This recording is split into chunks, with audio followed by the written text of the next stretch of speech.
I am Ferdinand Marcos, and I am the President of the Republic of the Philippines.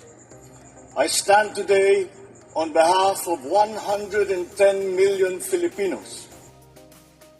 Hi everyone! Hello Universe! It's me again. Shout out sa inyo mga beswa. Ayan, siyempre, lagi tayong updates sa Marcos administration. But anyway, ayan, ang ating First Lady, kasama po ang sekretary ng DOH and the rest. But siyempre, shout out sa mga Marcos loyalists, supporters, Filipino and OFW. Today is January 28. Ay mali, 27 pala mga bes, 2026. Wow. So, alam po natin ng First Lady guys, kahit hindi halal ng bayan yan, pero yung kanyang mission para tumulong sa kapwa Pilipino, itong mission niya na talagang pinakamahalaga sa lahat. Bakit? Sabi nila, mahal talaga ang bilihin ngayon, lalo na sa gamot. I think, sa mga bilihin ngayon, sa amin dito naman, okay naman ang mga bilihin, lalo na sa mga bigas, lalo na sa mga commercial rice sa market, okay, afford naman, as long as you have work, hindi ka magrereklamo Pero pag tamad ka, magrereklamo ka. Pangalawa, pag anti-Marcos ka, kahit sabihin mo maganda naman ang takbo ng ekonomiya, kayang-kaya mo bumili ng bigas, very affordable naman, kahit mayroong 24 kilong bigas, sasabihin ng anti-Marcos, mahalang bigas, mahalang bilihin.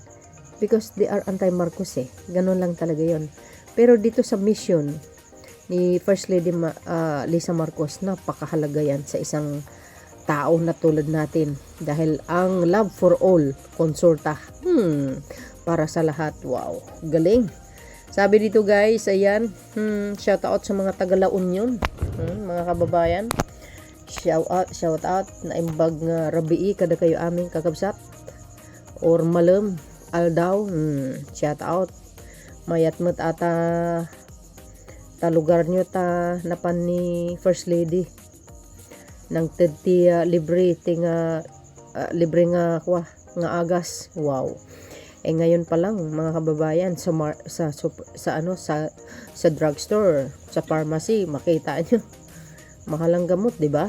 Lalo na po pag nagpapacheck up sa doktor, kailangan na magbayad, lalo sa private.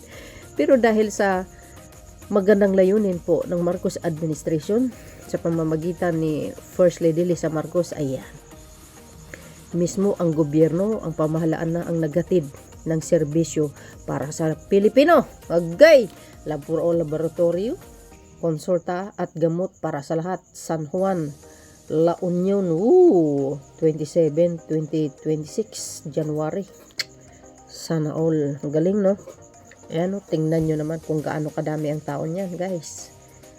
Alam nyo, pag si First Lady pumupunta sa mga lugar, hindi lang po konsultang gamot May mga ano yan, may pang mga, mga tulong. No, dami. As in, marami. Kasama po ang DSWD, yung mga serbisyo para sa mamayang Pilipino. Almost ahensya ng gobyerno kasama niya po. Totoo yun. Nagbibigay pa siya ng cash sa isang hospital, no? So maganda talaga itong mga klaseng ganitong magagandang programa ng Marcos administration.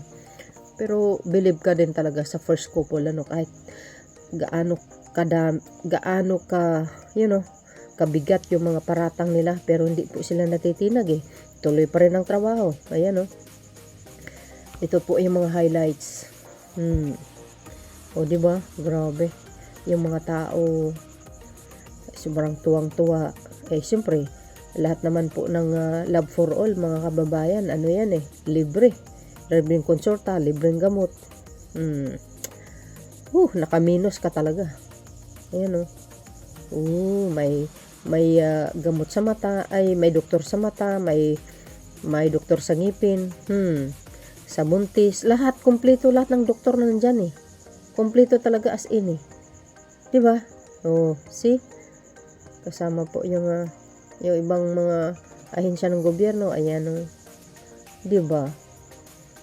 Kasama po si Pau, ang abogado, pwede kayong magsangguni Ano ba ang problema nyo? Problema nyo ba iniwan kayo ng husband nyo? Doon, lumapit kay Pau, kay Attorney Acosta. Di ba mga bes? Lahat nakikinabang. Libre ba naman eh? Kung magkano ba naman yung sus Mario, magkanong gamot sa palengke, sa parmasya mahal. Lalo na sa mga mabibigat na sakit. Naku po, buti yan. Di ba? Konsulta pa lang eh. Wow. Ito lang guys ang post. Galing. Sabi po ng mga nagko-comment. Sabi po dito, so happy to have love for all in San Juan today. Thank you, FL Lisa. Ayan yung iba, hindi masaya. Because they are anti-Marcos. Galing ni Madam Lisa, totoong malasakit sa tao. Yun naman talaga importante eh. Diba? Iyan dapat ang First Lady. Yung kinakasama ni Digong dati, wala yatang nagawa yun eh. Nasa Malacanang lang eh. Si Hanilit ba yun? Walang kawang gawa yun. Walang proyekto sa sarili. Ramdam ang malasakit hanggang probinsya. Yes, kasi mismo talaga sila ang pamahalaan dinadala sa bawat probinsya. Kaya nga sabi ko, 'di ba guys, abangan niyo si PBBM or si FL sa mga lugar niyo, no? Dadaan diyan at pupuntahan kayo. FL Lisa showing care beyond words. Yeah. That's correct. Love for all, hope for many families. Yes. Kung nakita niyo naman, 'di ba, kung gaano kadaming tao 'yan, guys. Great job, FL Lisa. This love for all is such a big help for San Juan folks. Yes, not only the San Juan, but of course, guys, all over the Philippines. As you can see, our FL Lisa, she always, visit the other areas like regions, because, we have all the videos, diba? In-upload ko po yan. Wow, many hometown. Thank you for all the loving care. Greatly appreciated for our First Lady. Yes, we always appreciated her.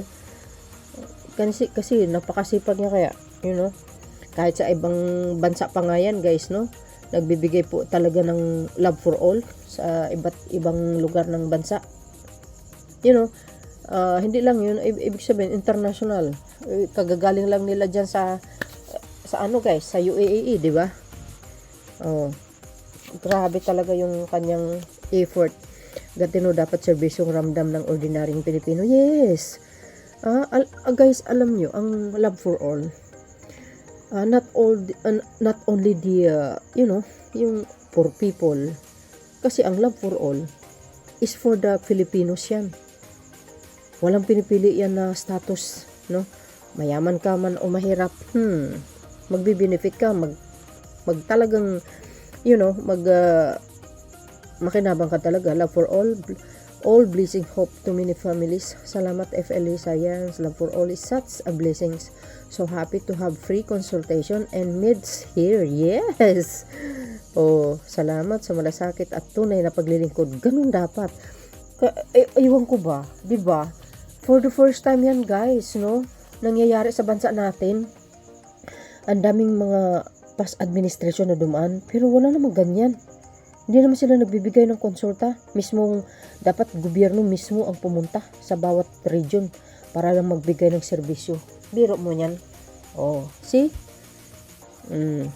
Love for all is tunay na serbisyo. Tama, di ba? Salamat, FL. God bless Marcos family.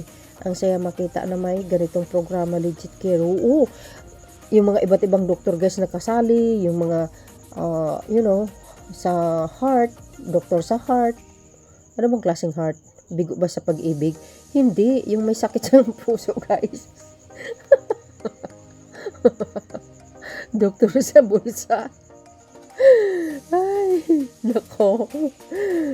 Dami klaseng siyempre sa may mga ano ba bang yung mga ibang sakit yun, mga kababayan? Diba? Dami. May sakit ka sa lalamunan, like for example, may goiter ka, pwede ka magpakonsulta dyan.